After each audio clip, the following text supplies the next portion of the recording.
இது இலங்கை ஒலிபரப்பு கூட்டுத்தாபனம்.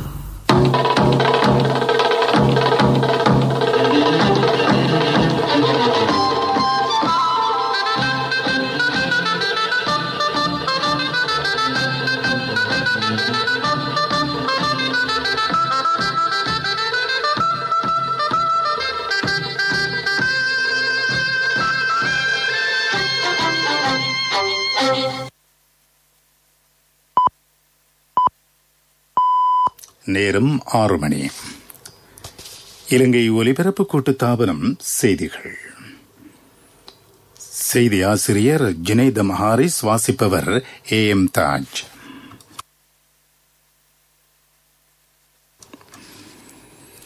உயிர்த்தினாயிர தாக்குதல் தொடர்பான ஜனாதிபதி ஆணைக்குழுவின் அறிக்கையில் உள்ள விடயங்களை மறைக்க வேண்டிய எந்த தேவையும் இல்லை என அரசாங்கம் வலியுறுத்தல்.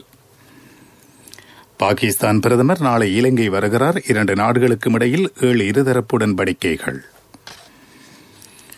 ஜெனீவா மனித உரிமைகள் ஆணைக்குழுவின் 46வது கூட்டத்தொடர் ஆரம்பம். இலங்கை தொடர்பான பிரேரணை நாளை மறுதினம். கொரோனா தொற்றுக்குள்ளான சாதாரண தர பரீட்சைக்கு தோற்றும் மாணவர்களுக்கான தனியான மத்திய நிலையங்கள். நெல் கொள்வனவுக்காக அரசாங்கத்தினர் 83,000 மில்லியன் ரூபாய் ஒதுக்கீடு. மியன்மாரில் பல நகரங்களில் பல்லாயிரக்கணக்கான மக்கள் ஆர்ப்பாட்டத்தில். உயிர்த்தினாயிர தாக்குதல் தொடர்பான ஜனாதிபதி ஆணைக்குழுவின் அறிக்கையில் உள்ள விடயங்களை மறைக்க வேண்டிய எந்த தேவையும் இல்லை என அரசாங்கம் மீண்டும் வலியுறுத்தியுள்ளது. இந்த ஆணைக்குழுவின் பரிந்துரைகளை ஆராய்வதற்காக மாத்திரம் அமைச்சரவை உபகுழு ஒன்று நியமிக்கப்பட்டிருப்பதாக அமைச்சர் சமர் ராஜபக்ஷ தெரிவித்துள்ளார். இந்த குழு முதல் தடவையாக கொழும்பில் இன்று கூடும் என அமைச்சர் குறிப்பிட்டுள்ளார். ஜனாதிபதி ஆணைக்குழுவின் அறிக்கையை ஆராய்வதற்காக புதிய குழு ஒன்று நியமிக்கப்பட்டமை தொடர்பில் தாம் சந்தேகம் கொள்வதாக இலங்கை கத்தோலிக்க ஆயர்கள் சங்கம் தெரிவித்துள்ளது. பதுளை ஆயர் இல்லத்தில் இன்று நடைபெற்ற ஊடக சந்திப்பில் கத்தோலிக்க ஆயர் சங்கத்தின் தலைவர் வின்சென்ட் ஜே பெர்னாண்டோ அடிகளார் இந்த கருத்தை வெளியிட்டுள்ளார். பாகிஸ்தான் பிரதமர் இம்ரான் கான் நாளை மாலை இலங்கை வரவுள்ளார். இவரின் விஜயத்தை தொடர்ந்து 2 நாடுகளுக்கும் இடையில் பல உடன்படிக்கைகள் கைச்சாத்திடப்பட உள்ளதாக பிரதமரின் ஊடகப் பிரிவு தெரிவித்துள்ளது. பாராளுமன்ற கூட்டு ஒத்துழைப்பு, சுற்றுலா, உயர்கல்வி, முதலீட்டு ஊக்குவிப்பு, கைத்தொழில், தொழில்நுட்பம் 7 துறைகள் தொடர்பில் உடன்படிக்கைகள் கைச்சாத்திடப்படும். நாளை மாலை நாட்டுக்கு வருகை தரும் பாகிஸ்தான் பிரதமரை வரவேற்பதற்காக கட்டநாயக்க சர்வதேச விமான நிலையத்தின் விசேட அதிதிகள் முனையத்தில் வரவேற்பு நிகழ்வொன்று ஒழுங்கு செய்யப்பட்டுள்ளது. ராணுவ மரியாதையை வழங்குவதற்கும் ஏற்பாடுகள் மேற்கொள்ளப்பட்டுள்ளன.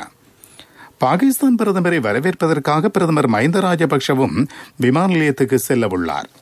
அதன் பின்னர் பிரதமர்கள் மட்டத்திலான இருதரப்பு பேச்சுவார்த்தைகள் இடம்பெறும். அதன் பின்னர் பிரதமர் மஹிந்த ராஜபக்ஷவுடன் பாகிஸ்தான் பிரதமர் ராபோசன விருந்தில் கலந்து கொள்வார். 24ஆம் தேதி கொழும்பில் நடைபெறும் வர்த்தக மாநாட்டில் பாகிஸ்தான் பிரதமருடன் நாட்டுக்கு வரும் முன்னணி வர்த்தகர்களும் பங்கேற்க உள்ளனர். அன்றைய தினம் ஜனாதிபதி கோட்டாபய ராஜபக்ஷவுக்கும் பாகிஸ்தான் பிரதமருக்கும் இடையிலான பேச்சுவார்த்தையும் இடம்பெறவுள்ளது. விளையாட்டுத்துறையின் அபிவிருத்தி தொடர்பான விசேட பேச்சுவார்த்தை 24ஆம் தேதி அமைச்சர் நாமல் ராஜபக்ஷவுக்கும் பாகிஸ்தான் பிரதமருக்கும் இடையில் இடம்பெறும்.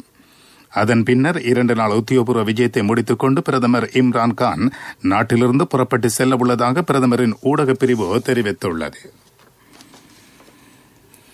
ஐக்கிய நாடுகளின் மனித உரிமைகள் பேரவையின் 46வது கூட்டத்தொடர் ஜெனீவா நகரில் இன்று ஆரம்பமானது. மாநாட்டில் பிரதான வருடாந்த கூட்டத்தொடர் இன்று மாலை ஆரம்பமாகும். உலகம் முழுவதிலும் உள்ள 130 நாடுகளின் பிரதிநிதிகள் எதிர்வரும் 2 தினங்களில் மனித உரிமைகளை பாதுகாப்பதற்காக மேற்கொள்ள வேண்டிய நடவடிக்கைகளை இந்த மாநாட்டுக்கு சமர்ப்பிக்க உள்ளனர். ஐக்கிய நாடுகளின் செயலாளர் நாயகம் அந்தோனியோ குத்ரஸ், ஐக்கிய நாடுகளின் பொதுச்சபை தலைவர் வல்கன் பொஸ்கீர், ஐக்கிய நாடுகளின் மனித உரிமைகள் பேரவையின் ஆணையாளர் மிச்சர் பெச்லட் ஆகியோர் ஆரம்ப கூட்டத்தொடரில் உரையாற்றுவார்கள். இம்முறை கூட்டத்தொடரில் இலங்கை தொடர்பான பிரேரணையொன்றும் முன்வைக்கப்பட உள்ளது. நாட்டின் நல்லிணக்கம், பொறுப்புக்கூறல், மனித உரிமைகள் ஊக்குவிப்பு என்பவற்றுக்கான பிரேரணை முன்வைக்கப்படும் என கூறப்பட்டுள்ளது. இந்த பிரேரணை நாளை மறுதினம் விவாதத்துக்கு எடுத்துக் கொள்ளப்படும். கொரோனா தொற்றுக்குள்ளான மாணவர்கள் சாதாரண பரீட்சைக்கு தோற்றுவதற்காக தனியான மத்திய நிலையங்கள் அமைக்கப்படும் என்று கல்வி அமைச்சர் பேராசிரியர் GL பீரிஸ் தெரிவித்துள்ளார். ஒரு மாவட்டத்திற்கு 2 பிரத்யேக மத்திய நிலையங்கள் அமைக்கப்படும். கொழும்பு மாவட்டத்தில் இந்த மத்திய நிலையங்களின் எண்ணிக்கை அதிகரிக்க முடியும் என்றும் அவர் குறிப்பிட்டுள்ளார். கொழும்பில் இடம்பெற்ற செய்தியாளர் மாநாட்டில் அவர் இதனை தெரிவித்துள்ளார். நீங்கள் கேட்டுக்கொண்டிருப்பது இலங்கை ஒலிபரப்பு கூட்டுத்தாபனத்தின் செய்திகள்.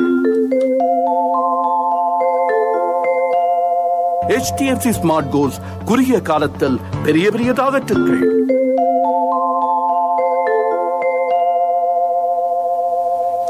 இலங்கையில் இதுவரை 79,999 கோவிட் தொற்றாளர்கள் பதிவாகியுள்ளனர்.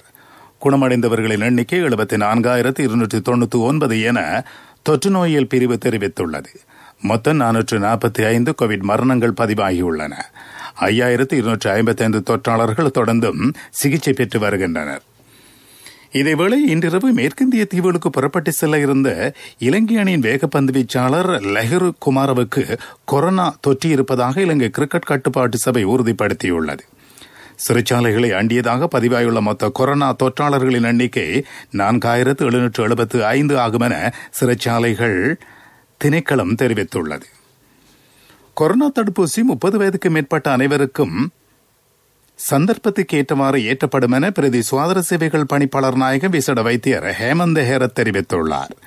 பல்வேறு தரப்புகள் அழுத்தம் கொடுத்து இந்த தடுப்பூசியை பெற்றுக்கொள்ள முயற்சிப்பதாக தகவல் கிடைத்துள்ளது. அவ்வாறு அழுத்தம் கொடுக்க வேண்டிய இந்த தேவையும் இல்லை. பிரதேச மட்டத்தில் மக்களுக்கு தடுப்பூசி ஏற்றப்படும் என விசேட வைத்தியர் ஹேமந்த ஹேரத் தெரிவித்துள்ளார். உலகில் மொத்த கோவிட் தொற்றாளர்களின் எண்ணிக்கை 11,19,85,000க்கும் அதிகமாகும். இவர்களில் 24,78,746 பேர் உயிரிழந்துள்ளனர். கூடுதலான மரணங்கள் அமெரிக்காவில் பதிவாகியுள்ளன. அங்கு 2,46,000க்கும் மேற்பட்ட மக்கள் உயிரிழந்துள்ளனர். கோவிட் தொற்றிலிருந்து 8,73,55,000க்கும் மேற்பட்டோர் குணமடைந்துள்ளனர். கடந்த ஜனாதிபதி தேர்தலின் வெற்றியைத் தொடர்ந்து நாட்டை கட்டியெழுப்பதற்காக பாரிய வேலைத்திட்டம் முன்னெடுக்கப்பட்டு வருவதாக அமைச்சர் கேலிய ரம்புக்வல தெரிவித்துள்ளார். எனினும் நல்லாட்சி காலத்தை போன்று பணத்தை வீணாக்கி தேவையில்லாத பிரசார நடவடிக்கையில் தாம் ஈடுபடவில்லை என அவர் குறிப்பிட்டார். கடந்த நல்லாட்சி அரசாங்கத்தில் கண்டி, குருநாகல், நுவரெலியா ஆகிய மாவட்டங்களில் வீடுகள் அமைக்கும் போது யாழ்ப்பாணம், அனுராதபுரம், மாத்தறை ஆகிய பிரதேசங்களிலும் சுவரொட்டிகளை காட்சிப்படுத்தி சில தரப்பினர் தமது தனிப்பட்ட அரசியல் நோக்கங்களுக்காக செயற்பட்டனர். தேசிய அபிவிருத்தி ஊடக மத்திய நிலையத்தின் முதலாவது செயற்குழு கூட்டம் இன்று காலை இடம்பெற்ற போது அமைச்சர் இந்த கருத்துக்களை வெளியிட்டார். முன்னெப்போதும் இல்லாதவாறு கூடுதலான கிராமிய மற்றும் தேசிய மட்டத்திலான பல அபிவிருத்தி திட்டங்கள் சில மாதங்களுக்குள் நாடுபூராகவும் ஆரம்பிக்கப்பட்டுள்ளன. இந்த செயற்திட்டங்கள் தொடர்பில் மக்கள் சரியான விளக்கத்தை பெற்றுக் கொள்ள வேண்டும். எனினும் சில செயற்திட்டங்கள் தொடர்பில் மக்கள் சரியான தெளிவை பெறவில்லை. நாட்டில் இடம்பெறும் அபிவிருத்தி நடவடிக்கைகள் தொடர்பில் மக்கள் சரியாக விளங்கிக் கொள்ள வேண்டும் என அமைச்சர் குறிப்பிட்டார். அரசாங்கத்தின் வேலை திட்டங்களை அபகீர்த்திக்கு உள்ளாக்கும் நோக்கில் சர்வதேச ரீதியிலும் சூழ்ச்சிகள் மேற்கொள்ளப்படுவதாக அவர் சுட்டிக்காட்டினார். ராணுவம் ஒருபோதும் மனித உரிமைகளை மீறவில்லை என ஐக்கிய மக்கள் சக்தியின் பாராளுமன்ற உறுப்பினர் அசோக் அபேசிங்க தெரிவித்துள்ளார். இலங்கை ராணுவத்தை சர்வதேச நீதிமன்றத்துக்கு அழைத்து செல்ல இடமளிக்க முடியாது என அவர் கூறியுள்ளார். நாட்டின் எந்த ஒரு பிரஜைக்கும் எதிராக ஜெனீவா மனித உரிமைகள் ஆணைக்குழுவினால் தண்டனை வழங்க ஐக்கிய மக்கள் சக்தியால் அனுமதிக்க முடியாது என அவர் குறிப்பிட்டார். இதற்கு எதிராக நடவடிக்கை எடுப்பதற்கு ஐக்கிய மக்கள் சக்தியின் ஆதரவு அரசாங்கத்துக்கு வழங்கப்படும் என குருநாகலில் இடம்பெற்ற உதவியாளர் சந்திப்பொன்றில் பாராளுமன்ற உறுப்பினர் அசோக் அபேசிங்க தெரிவித்துள்ளார். சாஸ்திரியார்கிட்ட மகன் ஜாதகத்தை கொடுத்தன் 3 வருஷத்துல பெரிய இடத்துக்கு மகன் வருவானுவர். இதுக்கு சாஸ்திரிய கேட்க வேண்டுமே, எனக்கு முதல்லயே தெரியுமே. நீங்க என்ன சாஸ்திரியோ? மகண்ட எதிர்காலத்தை நினைச்சு HDFC ஸ்மார்ட் கோல்ஸ் கணக்கொண்டு திறக்கும் போதே எனக்கு தெரியும். பிள்ளைகளின் எதிர்காலத்திற்கு சிந்தித்துக் கொண்டிராமல் HDFC ஸ்மார்ட் கோல்ஸ் கணக்கொண்டை திறந்து 3 வருடங்களில் அவர்களின் பட்டப்படிப்புக்கு வழி செய்யுங்கள். மேலதிக தகவல்களுக்கு அழையுங்கள் 2356-888. நான் HDFCக்கு போனது சாஸ்திரி சொல்ல இல்லையோ. HDFC ஸ்மார்ட் கோல்ஸ் குறுகிய காலத்தில் பெரிய பெரிய டார்கெட்டுகள். பிரதான செய்தி வழங்குவோர் ஒவ்வொரு வீட்டிலும் இருக்க வேண்டிய வீட்டு வைத்தியர் சித்தாலேப. அரசியல் எதிராளிகளிடம் பழிவாங்குவது அரசாங்கத்தின் கொள்கை அல்ல என்று ராஜாங்க அமைச்சர் மொஹான் சில்வா தெரிவித்துள்ளார். ஆனால் கடந்த நல்லாட்சி அரசாங்கம் அரசியல் பழிவாங்கல்களை மேற்கொண்டதாக அவர் சுட்டிக்காட்டியுள்ளார்.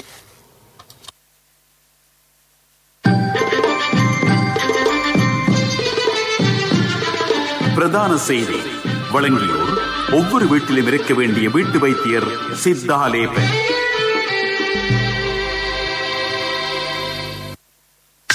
உங்கள் கவனத்திற்கு கட்டநாயக்காவில் இருந்து புத்தளம் வரையிலான ரயில் சேவை எதிர்வரும் 26ஆம் தேதி முதல் 28ஆம் தேதி வரை இடைநிறுத்தப்படும் என ரயில் தலைமையகம் அறிவித்துள்ளது. புத்தளம் ரயில் பாதையில் குரண மற்றும் நீர்கொழும்பு ரயில் பாதைகளுக்கிடையில் இரட்டை பாதை அபிவிருத்தி நடவடிக்கைகள் மேற்கொள்வதே இதற்கு காரணம். இதன்படி எதிர்வரும் 26ஆம் தேதி வெள்ளிக்கிழமை காலை 8 மணி முதல் 28ஆம் தேதி மாலை 8:30 வரை இவ்விரு ரயில் நிலையங்களுக்கு இடையிலான பாதை மூடப்பட்டிருக்கும். பீப்பிள்ஸ் லீசிங் புரட்சியுடன் இணையுங்கள். மகத்தான வட்டி குறைப்புடன் இணையற்ற லீசிங் தவணைகள். விவரங்களுக்கு அருகில் உள்ள பீப்பிள்ஸ் லீசிங் கிளைக்கு வாருங்கள் அல்லது அலைங்கள் 01122600. பீப்பிள்ஸ் லீசிங், நம்பிக்கையின் முதல்வன். உலக செய்திகள் அனுசரணை வழங்குவோர் பீப்பிள்ஸ் லீசிங், நம்பிக்கையின் முதல்வன். 3 மாதங்கள் வரை தேவையான உறுதிப்படுத்தல் மற்றும் கண்காணிப்பு நடவடிக்கைகளை தொடர்ந்து மேற்கொள்வது தொடர்பில் ஈரானுடன் உடன்பாட்டுக்கு வந்திருப்பதாக சர்வதேச அணுசக்தி மூவர் அமைப்பின் தலைவர் ரஃபாயல் குரோசி தெரிவித்துள்ளார். ஈரானிலிருந்து திரும்பியதன் பின்னர் வியன்னாவில் செய்தியாளர்களிடம் அவர் கருத்து வெளியிட்டார். ஈரான் அதிகாரிகளுடனான பேச்சுவார்த்தை சிறந்த நியாயமான முடிவை தந்திருப்பதாக அவர் குறிப்பிட்டார். மீளாய்வு நடவடிக்கையின் கீழ் இந்த புரிந்துணர்வை தொடர்ந்தும் பேணுவதற்கு இணக்கம் கண்டிருப்பதாக அவர் சுட்டிக்காட்டினார். இதன்படி இதனை இடைநிறுத்துவதற்கோ நீடிக்கவோ விரும்பினால் அதனை செய்ய முடியும் எனவும் அவர் சுட்டிக்காட்டினார்.